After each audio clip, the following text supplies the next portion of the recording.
अमृता जी नमस्कार। नमस्कार मोदी जी।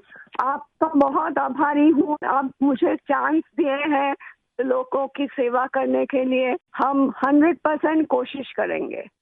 आपका चुनाव अभियान कैसा चल रहा है?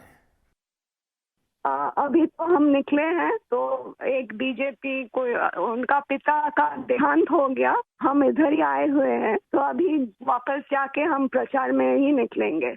अमृता जी, आप महाराजा कृष्णराय चंद जी की विरासत को आगे ले जा रही है। एक बात आपको हम शेयर करना चाहेंगे। हम क्या कह सकते हैं? जी जी जरूर, मुझे अच्छा लगेगा। ये जो महाराजा कृष्णचंद्र का हम फैमिली है तो उसका भी ये लोग विरोध कर रहे हैं। क्या बोल रहे हैं कि वो ब्रिटिश के साथ साथ दिया था, फिर वो मैंने हम लोगों को गद्दार समझते हैं। क्यों किया वो नहीं बोल रहा है। इतना जमीन दान किया, इतना सब लोगों के लिए किया, भलाई के लिए किया, वो सब नहीं बोल रहे हैं। लेकिन क्या बोल रहे हैं तो हम बोला कि क्यों किया ऐसा महाराजा कृष्णचंद्र। अगर नहीं करते तो हमारा सनातन धर्म तो पूरा खत्म हो जाता है कि नहीं। तो वो बात है क्योंकि तब का वो जो नवाब थे सिराजुद्दौला, तो वो तो बहुत अत्याचारी भ्रष्टाचारी थे। तो उसीलिए उन्होंने तो अकेला नहीं किया, बहुत सारे राजाओं के मिलन हुआ, उसके बाद सभी ने किया।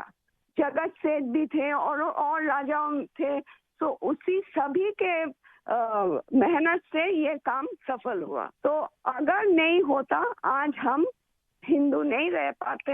हमारा भाषा दूसरा होता, हमारा वेशभूषा एकदम अलग होता और सभी अलग हो जाते। हम तो दूसरों के अधीन रहते ना, यही बात है।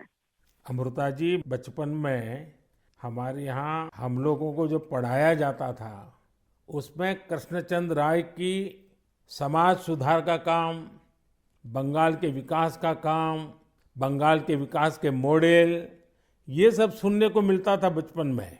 अब देखिए, ये वोट बैंक की राजनीति करने वाले लोग हैं तो बहुत ही अनाप शनाप आरोप लगाएंगे और 300 साल पहले की घटना निकालेंगे, 200 साल पहले की घटना निकालेंगे और बदनाम करने का प्रयास करेंगे। वे एकदम खुद सही बात अपने है। जो वर्तमान पाप है हाँ उसको छिपाने के लिए वो हाँ ऐसी चीजें ढूंढते रहते हैं। लेकिन जब भगवान राम की बात आती है तो वो कहते हैं कि सबूत कहाँ है, इतनी हाँ पुरानी हाँ बात क्यों सही बात, निकालते हो। सही बात। लेकिन जब कृष्णचंद्र राय की बात आती है तो वो तुरंत निकालते हैं।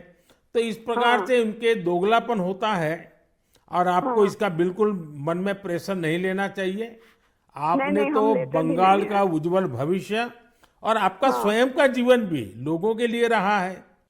हाँ जी। और आपके सामने बंगाल की विरासत को बचाने की भी चुनौती है। और एकदम आप इसे सही बात। कैसे देख रही हैं आप? हम पॉजिटिवली देख रहे हैं। हमारा लड़ाई जो है लोगों का सेवा के लिए है, करप्शन हटाने के लिए है और वंचित लोगों के उपकार में आने के लिए है। आपने देखा होगा, इन दिनों लड़ाई दो खेमों में बट गई है। एकदम। एक हमारा खेमा है जो इस देश से भ्रष्टाचार को मिटाने के लिए कदम उठा रहा है, और दूसरा हमारे सामने वाला खेमा है वो भ्रष्टाचारियों को बचाने के लिए इकट्ठे होना, एक दूसरे को बचाने के लिए लड़ाई लड़ना, आरोप करना। और जिन्होंने पहले खुद ने आरोप किए थे वो भी उनको बचाने में लग गए हैं। यानी उनके लिए देश उनकी प्राथमिकता नहीं है, सत्ता ही उनकी प्राथमिकता है। और इसलिए चुनाव में हमने भ्रष्टाचार मुक्त भारत बनाने के लिए लड़ना ही लड़ना है, क्योंकि हमारे देश के युवाओं का भविष्य उज्जवल बने, इसलिए भ्रष्टाचार से मुक्त देश होना ही चाहिए। आपको देखकर ही हम आए हैं। जी अमृता जी, मैं बहुत आपका आभारी हूँ, क्योंकि हमारी टोली को आपने जब ये बताया तो मुझे जरूर लगा कि मुझे एक बार आपसे बात करनी चाहिए। अमृता जी, बंगाल के अन्य इलाकों की तरह हाँ जी। कृष्णा नगर में भी बीजेपी को बहुत उम्मीद के नजर से देखा जाता है।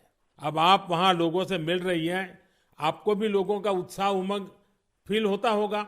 बहुत जनों ने बोला उन लोगों का डीए अटक गया। बहुत जनों ने बोला स्कूल में भर्ती कराने के लिए लाखों का पैसा चाहिए। बहुत जनों ने बोला हमको कि हमको बोला था कि घर देंगे, नहीं दिया। तो क्या बोले इसको। अमृता जी, मैं आपको एक बात बताता हूँ।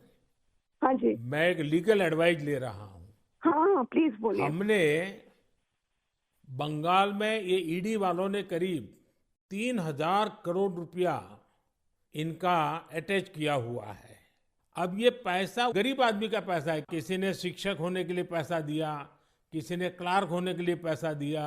वो सभी लोग जानते हैं। वो एकदम फेडअप हो गया, एकदम हाल छोड़ दिया। हम जो देख रहे हैं टीएमसी के ऊपर बहुत लोग नाराज है क्योंकि ये सब बहुत अत्याचार हो रहा है। तो मैं जो लीगल एडवाइस ले रहा हूँ, तो मेरी इच्छा ये है, अगर मुझे लीगल एडवाइस मिलेगी तो नई सरकार बनते ही जो भी कानूनी प्रावधान करना पड़ेगा, कुछ नियम बनाने पड़ेंगे, तो मैं ये जो 3,000 करोड़ रुपया है, जो जो गरीब लोगों का पैसा है और जिसने इस प्रकार का पैसा रिश्वत में दिया है, उन सबको मैं वापस पैसा करना चाहता हूं।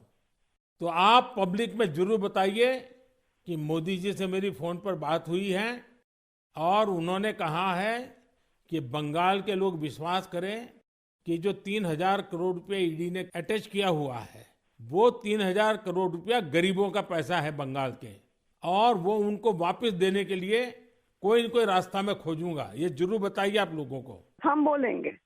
अमृता जी, पूरे बंगाल में बड़ी संख्या में लोग बीजेपी के साथ आ रहे हैं। जब आप क्षेत्र के लोगों से बात करती है, वो क्या बात करते हैं? अपनी अपेक्षाएं आपको बताते हैं क्या? हाँ, बताते तो हैं। आपके कामों पे हमारा भरोसा है, ये सब बताते हैं। और हम पूछते हैं कि महुआ मैत्रो का क्या होगा, बोलो उसको तो जेल ही जाना है।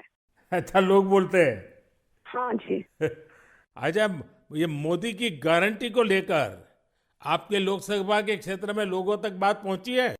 हाँ हाँ, हम तो बोले हैं। तो बोला मोदी जी की तरह हमारा भी गारंटी है, हम जरूर कोशिश करेंगे आपका सेवा में आने का। अमृता जी, मुझे बहुत अच्छा लगा आपसे बात कर करके, और मुझे विश्वास है कि आप विजयी होकर के आपके परिवार की जो बंगाल की सेवा करने की परंपरा रही है, उस परंपरा को आप आगे बढ़ाएगी।